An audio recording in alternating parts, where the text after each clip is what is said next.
The day that you start living your life according to everybody else's opinion is the beginning of the end. Most of y'all don't actually know your self-worth. You don't know your self-value. So you're like a vulnerable little child. You're shaking, and it's like, everybody loves me this week, so I love me this week. Next week, it drops. So now you're running around insecure and not loving yourself, sad and depressed, based on the feedback, the responses, and the energy that the rest of the world is giving you. If you allow your self-worth to be based on what other people think of you, is the beginning of the end. I love me. So the day that you decide to stop loving me, I'm not going to love myself any less. I believe in me. If you stop believing in me, I'm not going to believe in myself any less. If you believe that I'm irrelevant and that I don't mean anything to the world, that no one is checking for me, because you think or believe that about me, it doesn't mean that I'm going to believe it about myself. You can protect yourself from negativity, and that's what stops most people, negative thoughts. You can coat your mind from negativity. It's a real simple exercise to do. I do it every morning before I walk out the door. So I walk out as a positive person. I get tired sometimes. That's different from being negative. But to coat your mind from negativity is with one simple thing: gratitude. Gratitude erases negativity. If you wake up in the morning, you start having negative thoughts. Man, this ain't my day. I'm tripping. I just don't feel myself. Every time you feel in the middle of the day, if you feel yourself doing that, stop. Just stop for a second and start going over in your mind everything you have to be grateful for. Not everything you want, everything you already have. Because what you have is substantial. The fact that you woke up, that's another blessing. The fact that you can see, think, reason, that's another blessing.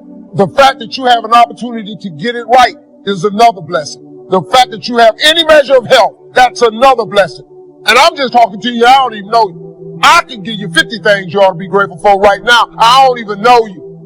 Start coating your mind with gratitude. It'll change everything for you. That peace that we're after lies somewhere beyond personality, beyond the perception of others, beyond invention and disguise, even beyond effort itself. Your need for acceptance can make you invisible in this world. Don't let anything stand in the way of the light that shines through this form. Risk being seen in all of your glory. Our eyes are not viewers. They are also projectors that are running a second story over the picture that we see in front of us all the time. Fear is writing that script, and the working title is, I'll Never Be Enough. And don't worry if you miss your cue, because there's always doors opening. They keep opening. And when I say life doesn't happen to you, it happens for you, I'm just making a conscious choice to perceive challenges as something beneficial so that I can deal with them in the most productive way. You'll come up with your own style. That's part of the fun. Oh, and why not take a chance on faith as well? You spend your life performing for a crowd, it'll kill you. You're like, I'm good. I'm not a singer. I don't perform for people. It's gotten much deeper than that now. It's the feeling that we get when we start offering ourselves up in a form that is more impressive to people, but is not authentic to us. Is the mode that we all get tempted to get into when we start trying to bring a version of ourselves to a situation that we think will make a good impression. Sometimes you can really be functioning in a role, but deep down feel like you are not really capable and you are not really worthy of the role. And so when people give you a compliment, you can't even receive it because it feels like they're talking about somebody else. Because you know so much about yourself that you explain away your strengths and wallow in your weaknesses. It's called imposter syndrome or fraudulence complex. The day that you allow the opinions of the outside world to dictate the way you feel about yourself, it is the beginning of the end of you living a blessed and self-loving, secure life. Love yourself.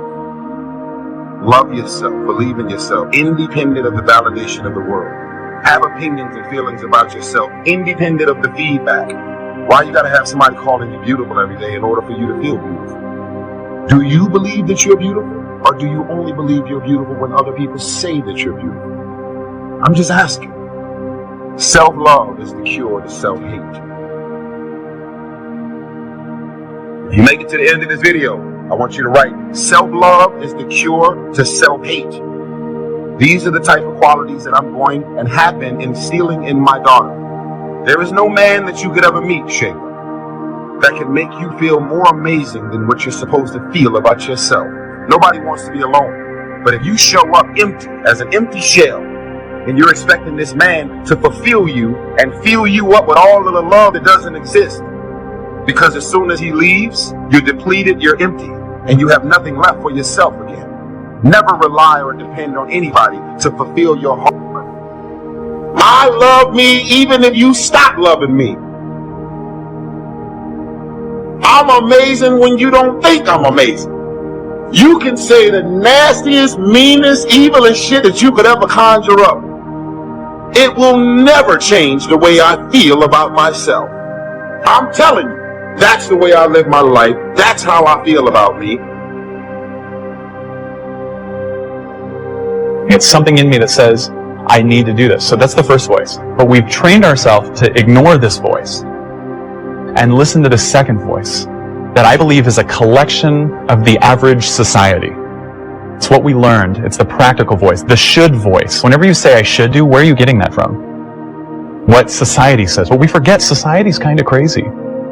There's a lot of unhappy people there, a lot of addictions, a lot of stuckness.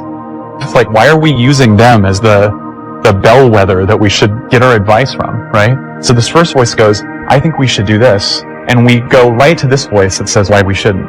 So for instance, there's many people that feel guilty about something. If you actually go to your heart, you can understand at a true level why you could have done something like that. Everyone can. But what causes our pain is trying to get society to understand why we did something. But the collective society isn't at a consciousness where they've forgiven themselves for anything. So there's a lot of judgment you'll look at in yourself if you look at yourself through society's eyes. The labor, the work. Some people go for affirmations, but see that I do believe in affirmations, but here's the key on affirmations, and that is to affirm the truth. Affirm the truth. If you're broke, best thing to affirm is, I am broke. You put that up on the refrigerator where you can see it every day. It'll drive you to sign up for a class to learn a skill so that this doesn't happen anymore. Now, if that doesn't do it, reaffirm and put this up there. I'm 40 and broke. That's a lot more alarming. Something might be wrong with your philosophy, your policy, your plan, and your strategy. So, affirm, yes, but always affirm the truth. Here's what the old prophet said. The truth will set you free. Now, here's the freedom of the truth. Number one, freedom of the truth. To correct old errors in judgment. That's the freedom of the truth. Because if you don't speak the truth, then you're likely not to correct the errors in judgment. If something's wrong, but you say, hey, it's fine, it's fine, it's fine. How are you going to correct the errors in judgment that made it wrong? You can't say it's fine, it's fine, it's fine, and finally it turns out to be fine. Say, no. The only way to go from wrong to fine is not by affirmation. The way to go from wrong to fine is to figure out where the errors in judgment were by speaking the truth. Something's wrong here, finding out what's wrong, making the changes. Now it can go from wrong to fine. Here's a good phrase. Affirmation without discipline is the beginning of delusion. Now here's what else the truth does. First, it sets you free to correct old errors in judgment. Here's what else it does. Helps you to set up new, easy disciplines. To turn wrong into right. To turn lack into prosperity. To turn skepticism into faith. But in order to turn wrong into right, we must speak the truth. Because only the truth will set you free. Free to correct an error in judgment. Because here's the formula for failure and here's the formula for success. The formula for failure, number one, a few errors in judgment repeated every day. We call that the formula for failure. A few errors in judgment repeated every day. Now, why would you repeat an error in judgment the second day? Reason, failure doesn't occur at the end of the first day. If it did, it would be helpful. Because then you wouldn't do that anymore. But errors in judgment are so subtle because they don't usually show their results until for a while. But a few errors in judgment repeated every day, and sure enough, you're way off course. Now, here's all you got to do is turn that around. A few simple disciplines practiced every day. A few simple disciplines practiced every day starts to create success. Not at the end of the first day. The first day is the end of a new beginning. The first day. That you started a new track. That you started a new direction. So we must all speak the truth. So affirm the truth. Yes, affirm God is good. Yes, affirm life is full of possibilities. Yes, affirm all the truthful possibilities. But you don't need to try to trick yourself into saying something is okay when it isn't okay.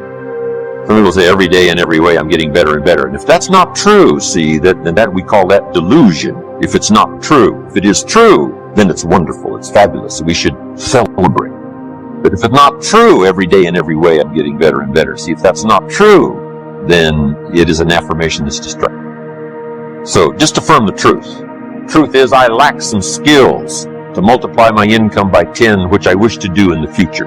I need to learn the skills. Affirm that you don't have the skills, so that it'll drive you to get the skills because you want to multiply your income by 10. Yes, it is true. All things are possible to the believer. It is true. Errors in judgment lead to devastation. We don't just need the truth. We need the whole truth and nothing but the truth. Here's what we don't need. Delusion. You don't need delusion in order to try to make something out of nothing. All you need is this simple little formula to imagine. Because imagination is so powerful. It's the beginning of creating all things that we see. Then faith to believe it's possible. It says what? With faith, everything's possible. Without faith, nothing is possible. So that's a good study to make. Creating faith to believe it's possible. But now we deposit faith and imagination into muscle, into discipline. Michelangelo was a genius, but it wasn't his genius that created this famous sculpture. But his genius was so strong and he believed in it so thoroughly that he picked up the chisel and the hammer. And it was the muscle and the chisel and the hammer that created the sculpture. And without the discipline, there would be no sculpture. But if you take your genius, if you take your ideas and your inspiration and your excitement and translate it into muscle, if you want good health, you can study every book there is. You can believe that it's possible to be healthy. But until you fall on the floor and start doing push-ups, until you jog around the block, right? Still you start working on your good health. Working in labor. Labor pains, we call it. So add this to your repertoire of good ideas. New life only comes from labor. Now some people try to create it with affirmation, but it doesn't work. New life only comes from labor. That's why we should devote most of our time to labor, because it's the miracle creator.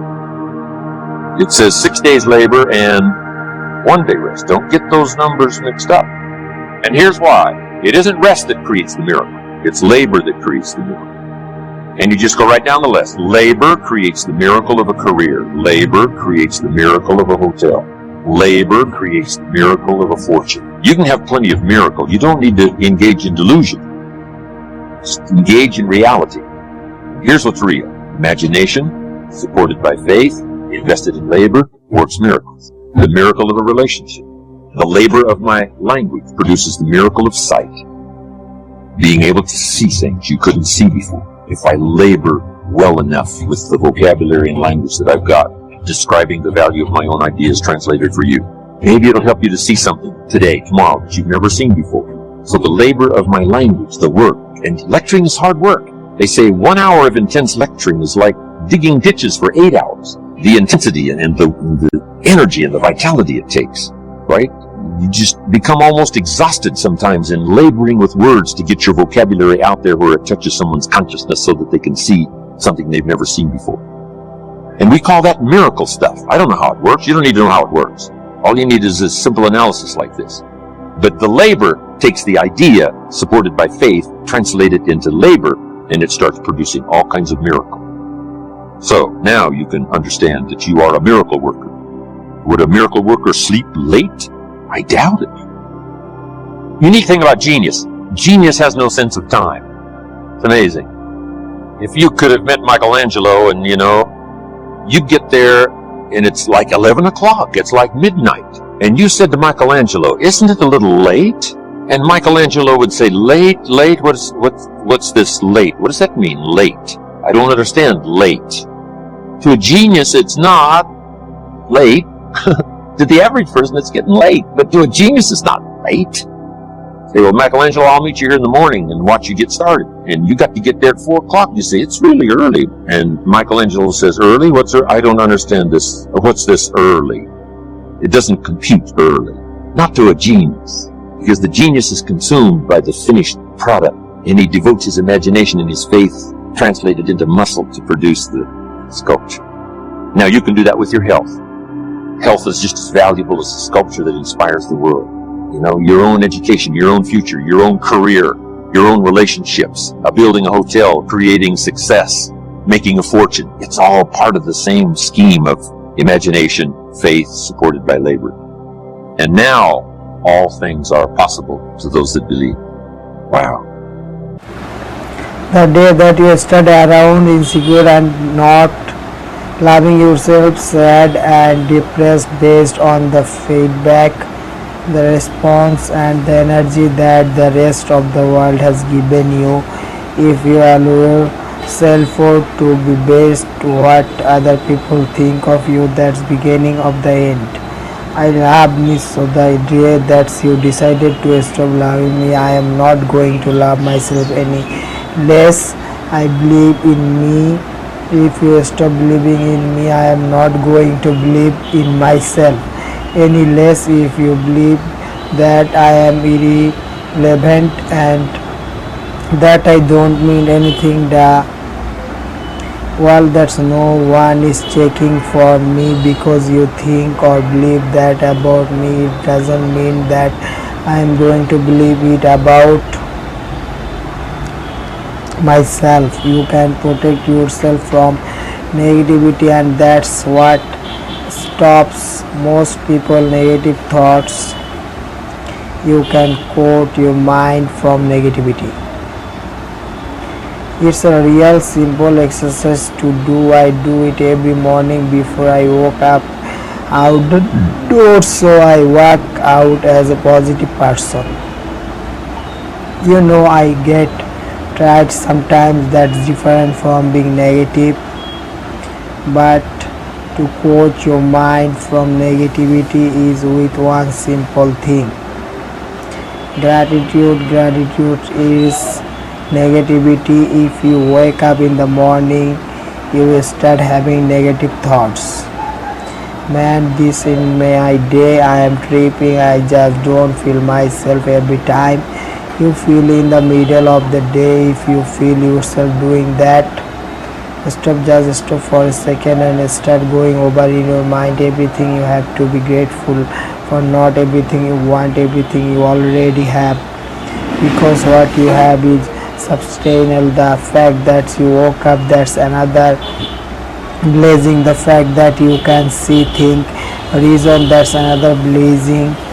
The fact that you have opportunity to get it right, and another blessing. The fact that you have any measures of him, that's another blessing. And I am just talking to you, don't even know you. I could give you 15 things you are too beautiful, grateful for right now.